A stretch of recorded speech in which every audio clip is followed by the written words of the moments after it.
વડોદરા કોર્પોરેશને 55 વર્ષ પહેલા બનાવેલા પંડ્યા રેલવે ઓવરબ્રિજની પેરાફિટ છેલ્લા ઘણા સમયથી જર્જરિત થઈ ગઈ છે। હવે તો રેલવે તંત્રના કાર્યક્ષેત્રમાં આવતા બ્રિજના પિલર અને કોલમમાં તિરાડો પડી ગઈ છે અને તેમાંથી પાણી ટપકી રહ્યું છે, જેની જાણ થતા કોંગ્રેસના કોર્પોરેટર અમીબેન રાવત અને સ્થાનિક રહીશ ઘટના સ્થળે દોડી આવ્યા હતા, જે બંને જણાએ બ્રિજના કોલમ અને પિલરના જર્જરિત ભાગનું નિરીક્ષણ કર્યું હતું અને બ્રિજનો સ્ટ્રક્ચરલ સ્ટેબિલિટી રિપોર્ટ કઢાવવાની માંગ કરી છે। મહત્વની વાત છે કે પિલરના કોલમ અને જર્જરિત થતા તિરાડો પડતા રેલવે તંત્રએ માત્ર લીપાપોતી જ કરી છે। રેલવે વિભાગે પિલર અને કોલમની તિરાડો પૂરવા કેમિકલ લગાવ્યું છે। આ સાથે જ સળિયાને સપોર્ટ મળે તે માટે પિલરમાં ખિલ્લા માર્યા છે। પિલર અને કોલમના સળિયા પણ કોહવાઈ ગયા છે। આ સમગ્ર મામલે પાલિકાના સિટી એન્જિનિયર અલ્પેશ મજુમદારે જણાવ્યું કે કોર્પોરેશનને જાન્યુઆરી માસમાં જ સમારકામ કરવા માટે રેલવે તંત્રને પત્ર લખી જાણ કરી છે। બ્રિજનો ભાગ રેલવે વિભાગમાં આવતો હોવાથી તેઓ જ સમારકામ કરતા હોય છે।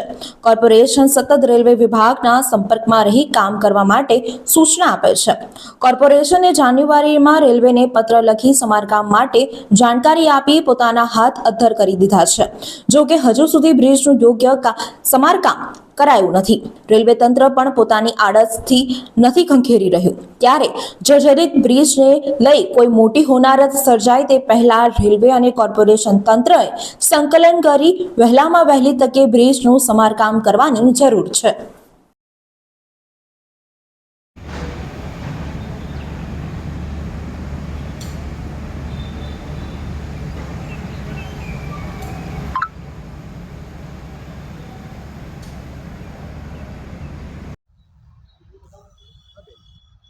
લગભગ 55 વર્ષ જૂનો આ શાસ્ત્રી બ્રિજ, જેની બાજુમાં અદ્યતન ટેકનોલોજીથી નવો બ્રિજ વાઇડન કરીને 7-8 વર્ષ પહેલાં બનાવવામાં આવ્યો। ત્યારે આનું સ્ટ્રેન્થનિંગ કરવામાં આવેલું, પણ હજી બી એમાં સીપેજના ખૂબ મોટા પ્રશ્ન છે। દુકાનો છે, એમાં પાણી જમે છે, સ્લેબમાંથી પેનિટ્રેટ થઈને બીમ થકી કોલમમાંથી બી પાણી જમે છે, સ્ટ્રક્ચરલ ક્રેક્સ બી દેખાય છે। ત્યારે અમારી ડિમાન્ડ છે કે આ બ્રિજની સ્ટ્રક્ચર સ્ટેબિલિટી રિપોર્ટ તાત્કાલિક કઢાવવો જોઈએ।